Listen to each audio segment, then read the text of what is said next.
They tried to trap me into co-signing a loan, but they didn't expect who I'd become. Never trust someone who calls you family, only when they need your signature. My stepfather was always cruel. Cold eyes, controlling tone. The kind of man who thrived on making me feel small. My mother?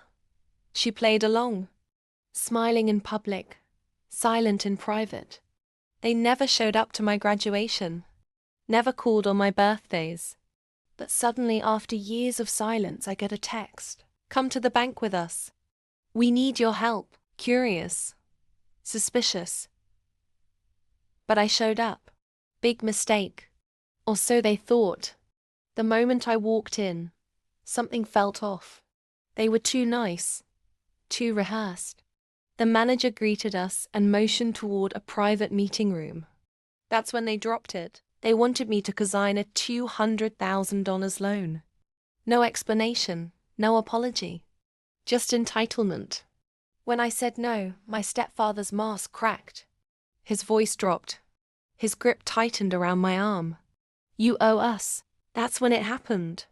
The bank manager, a tall woman with sharp eyes, stood behind him, unnoticed. She slid a folded note across the table in my direction. I opened it under the table. If you're being coerced, say, I need to review this with my lawyer. We'll handle the rest. I looked at my stepfather, then at my mother, smiled, and said, I need to review this with my lawyer. All hell broke loose in their lives, not mine. Turns out the bank manager wasn't just observant. She was also my former client. I'd helped her negotiate a messy real estate deal years ago. She never forgot. Security escorted them out. I stayed behind. And that's where the real plan began. Because here's what they didn't know. I own a consultancy firm that investigates financial fraud. I've got connections in real estate, law, and yes, even banking. And I never forgot the years of psychological warfare they put me through.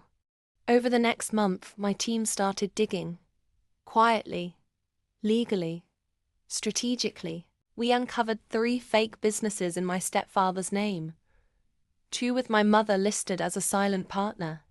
They'd been laundering money through shell accounts and this loan. It was their last lifeline. I handed everything to the authorities. And waited. 2 months later, they were arrested for fraud, attempted identity theft, and financial coercion. They thought they could use my name. Now they're just numbers in a prison system. And I walk past that same bank every Friday on my way to lunch with the manager who saved me, and who's now my client. But I never did it for revenge.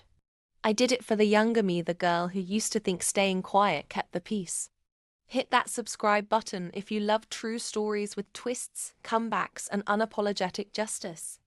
Because every day I'm dropping real-life tailies where the villains lose and the survivors rise.